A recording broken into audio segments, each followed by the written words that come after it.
नमस्कार, हार्दिक स्वागत छ। म सिमोन नेउपाने र मेरा क्यामेराम्यान साथी सुरज श्रेष्ठको साथमा आज हामी मनमोहन कार्डियो हस्पिटलमा आइपुगेका छौँ र यहाँका वरिष्ठ मुटुरोग विशेषज्ञ डाक्टर अनिल भट्टराई सरलाई आज हामी भेट्छौँ र आज उहाँसँग आज हामी किडनीको विषयमा कुराकानी गर्छौँ, किनकि किडनीमा को विभिन्न चरणमा जुन फिस्टुला गर्नुपर्ने हुन्छ त्यो काम पनि हाम्रो डाक्टर साहबले गर्नुहुन्छ। त्यसैले गर्दाखेरि किडनीको सुरक्षाको लागि चाहिँ आज उहाँसँग धेरैजना नेपाली दाजुभाइ दिदीबहिनीहरू विदेशबाट किडनी फेल भएर आउने अनि उहाँहरूसँग चाहिँ डायलाइसिस गर्ने अनि जीवनभरि किडनीका व्यथा सहेर बस्नुपर्ने अनि कहिले उपचार गर्न पनि जान नपाउने अवस्था भइरहेको छ। त्यसैले गर्दाखेरि आजको यो कार्यक्रममा तपाईँ किडनीलाई कसरी सुरक्षा गर्ने, किडनी कसरी बिग्रिन्छ, के गर्यो भने किडनी सुरक्षित हुन्छ भन्ने विषयमा आज डाक्टर साहबको कुराकानी रहन्छ। यो कार्यक्रम वैदेशिक रोजगार बोर्डले तयार पारेको छ नेपाली श्रमिक दाजुभाइ दिदीबहिनीहरूका लागि र यो कार्यक्रम एम्बेसी अफ नेपाल सियोल दक्षिण कोरियाको फेसबुक पेजबाट पनि पोस्ट हुन्छ र वैदेशिक रोजगार बोर्डको युट्युब च्यानलबाट पनि यो कार्यक्रम हेर्न सक्नुहुन्छ। अब हामी प्रस्तुत गर्दैछौँ कुराकानी डाक्टर अनिल भट्टराई सरको। नमस्कार, म doctor Anil Bhattarai, cardiovascular surgeon, मुटुरोग विशेषज्ञ, Manmohan cardiothoracic vascular and transplant centre. संसारभरि रहनुभएका सम्पूर्ण नेपाली श्रमिक दाजुभाइ दिदीबहिनीहरू, दक्षिण कोरिया लगायत अरू विभिन्न देशमा रहनुभएका श्रमिक साथीहरू, सबै मेरो न्यानो नमस्कार। मैले आज विशेष गरी यो किडनी सम्बन्धी, किडनी कसरी फेल हुन्छ, किन यो भइरहेछ भन्ने बारेमा अलिकति तपाईँहरूलाई जानकारी दिन खोजिराखेको छु, किनभने म आफू भास्कुलर सर्जन पनि भएकोले मैले फिस्टुला भन्छ यो तपाईँको डायलाइसिस गर्नलाई एउटा एक्सेस बनाउनु पर्ने हुन्छ, दुईवटा नसाहरू जोडेर त्यो काम पनि मैले धेरै गर्दछु र त्यो गर्ने सिलसिलामा चाहिँ हामीले जति पनि फिस्टुला बनाउँछौँ त्यसमा 60-70% जति मान्छे सबै वैदेशिक रोजगारबाट फर्केर आउनुभएको मान्छेहरूमा हामीले पाएका छौँ। त्यसले गर्दाखेरि पनि यो मेसेज मैले तपाईँहरूलाई दिन आवश्यक छ भन्ने मलाई लाग्दछ। कसरी किडनीलाई जोगाउने, कसरी हामी सुरक्षित हुने र यस्तो यङ मान्छे भर्खरको केटाहरू 20, 22, 25, 30 वर्षको मान्छेहरूको किडनी फेल भइरहेछ र जसको चाहिँ भयावह स्थिति छ।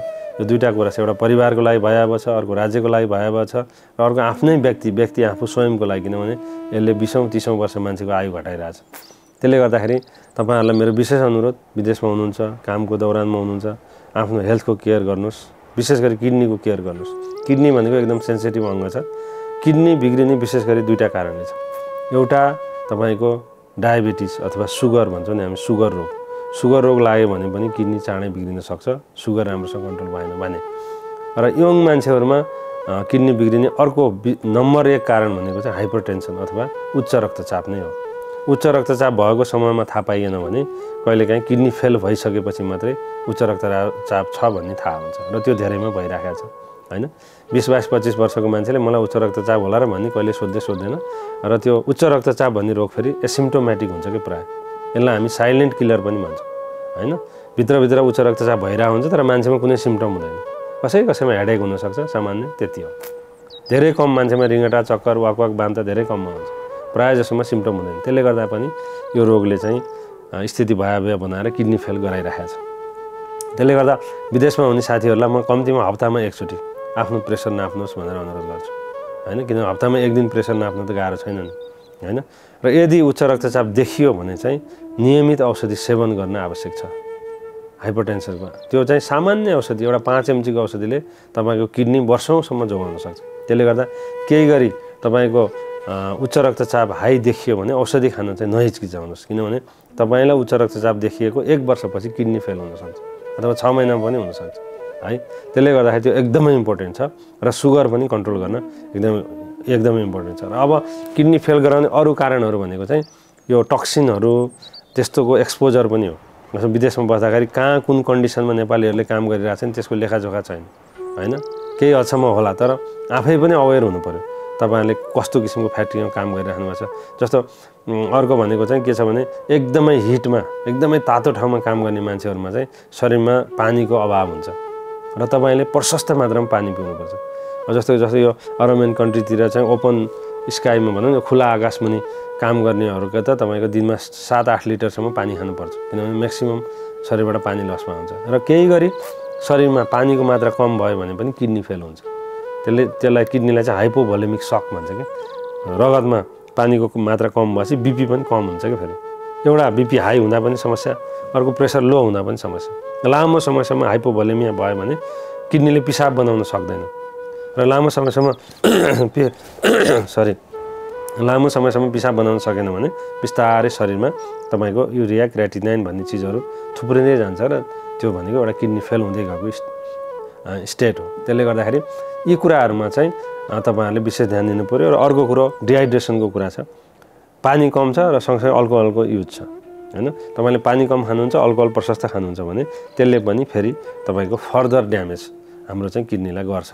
त्यो भएको हुनाले पानी कम खाने, अल्कोहल धेरै खाने पनि नगरौँ र प्रशस्त मात्रामा पानी पिउन सबैले प्रयास गरौँ। एकदमै तपाईँको अमृत भन्छ नि हाम्रो नेपालीमा, किडनीको लागि अमृत भनेको पानी नै हो।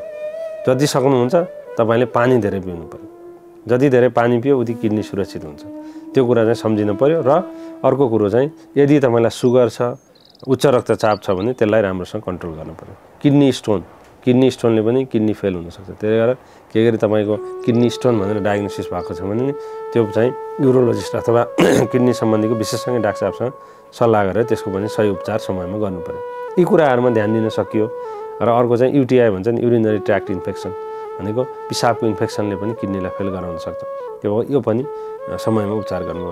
किडनीको स्टोन, किडनीको इन्फेक्सन, उच्च रक्तचाप, मधुमेह यी कुराहरूको समयमा सही तरिकाले उपचार गर्नु पर्यो। प्रशस्त पानी पिउनु पर्यो। अल्कोहल, धुम्रपान, मद्यपान चाहिँ गर्नु भएन। र अर्को कुरो इम्पोर्टेन्ट के छ भने किडनीमा बोर्डर लाइन छ, किडनीको रिपोर्टहरू बोर्डर लाइन छ भन्ने चाहिँ तपाईँले प्रोटिन डाइट पनि कम गर्नुपर्छ। प्रोटिन भनेको मासुजन्य, गेडागुडी तिनीहरूले पनि किडनीलाई फर्दर असर गर्न सक्छ। यी कुराहरूमा ध्यान दिन सकियो भने तपाईँहरूको चाहिँ किडनी जोगिन्छ र तपाईँको आयु पनि लम्बिन्छ। नर्मल आयु हुन्छ भनौँ न। किडनी फेल भइसकेपछि तपाईँले किडनी ट्रान्सप्लान्टै गऱ्यो भने पनि तपाईँको आयु कति हुन्छ हैन, भनौँ 10, 15, 20 वर्ष लम्बेला। त्यसले गर्दा एउटा यङ मान्छे 25 वर्षको मान्छेको किडनी फेल भयो भने त उसको आयु त 80 वर्ष त हुँदैन। त्यसले गर्दाखेरि यो कुरा चाहिँ एकदमै इम्पोर्टेन्ट छ। किडनी जोगाउन एकदम जरुरी छ हैन। तपाईँहरू रोजगारीको सिलसिलामा एउटा आफ्नो फ्यामिलीको उज्जवल भविष्यको लागि विदेशी राख्नु भएको छ, तर सानो कुरा पानी कम पिएकै कारणले तपाईँको 20-30 वर्ष आयु घट्न सक्छ। त्यसले गर्दा त्यो कुरामा ध्यान दिनु होला र सधैँ प्रशस्त मात्रामा पानी पिउनु होला। र अब अन्त्यमा म तपाईँहरूलाई चाहिँ किडनीलाई कसरी जोगाउन सकिन्छ समग्रमा भन्ने बारेमा अलिकति जानकारी दिन चाहन्छु। जस्तो खानपिनको कुरामा किडनीलाई सुरक्षित राख्नको लागि एउटा त मैले भने पानी प्रशस्त पिउनु जरुरी छ। त्यसपछि खानामा नुनको मात्रा कम गर्नु पर्यो। चिनी जन्य खानाहरू कम गर्नु पर्यो। जस्तो चियामा चिनी एकदम धेरै हालेर खाने चलन छ, त्यो कम गर्नु पर्यो। त्यसपछि गएर तपाईँको अल्कोहल सकेसम्म नपिउने, पिउने पऱ्यो भने एकदमै कम। सिगरेट पिउँदै नपिउने, त्यो गर्नु पर्यो। र अघि फेरि अर्को जोड्नै पर्ने कुरा के छ भने यदि ब्लडमा सुगरको मात्रा धेरै छ भने त्यसले पनि किडनी फेल गराउँछ। त्यो भएको हुनाले त्यो सुगरलाई पनि एकदमै कन्ट्रोलमा राख्नु पर्यो। र रोगहरूको कुरा गर्दाखेरि किडनी स्टोन, युरिनरी ट्र्याक्ट इन्फेक्सन अथवा पिसाबको बाटोको इन्फेक्सन, उच्च रक्तचाप, मधुमेह यी कुराहरूलाई चाहिँ समयमै राम्रो तरिकाले चाहिँ कन्ट्रोलमा ल्याउनु पर्यो र सही तरिकाले उपचार गर्नु पर्यो। र विशेष गरी अर्को चाहिँ अब तपाईँको यो पेय पदार्थहरूको पनि कुरा छ। क्या पेय पदार्थहरू भनेको जस्तै कोक, फेन्टा, यो के भन्छ यसलाई टनिकहरू, इनर्जी टनिक के भन्छ नि आजकल, यो रेड बुल हैन, यस्ता कुराहरू चाहिँ त्यसमा प्रशस्त मात्रामा चाहिँ तपाईँको त्यो गरिया हुन्छ क्या, यो कलर भनौँ न, यो एडिसनल चाहिँ फुड एडिटिभ्सहरू राखेको हुन्छ। त्यसले गर्दाखेरि त्यो कुराहरूले चाहिँ डाइरेक्ट किडनीलाई असर गर्छ। त्यो भएको हुनाले यो अन्नेसेसरी यो भनौँ न पानीभन्दा अरू अन्नेसेसरी यो पेय पदार्थहरू पनि धेरै सेवन नगर्नु म अनुरोध गर्छु। पानी नै सबभन्दा बेस्ट हो है। त्यसले गर्दा यति गर्न सकियो भने धेरै हदसम्म चाहिँ हाम्रो किडनी चाहिँ सुरक्षित रहन्छ।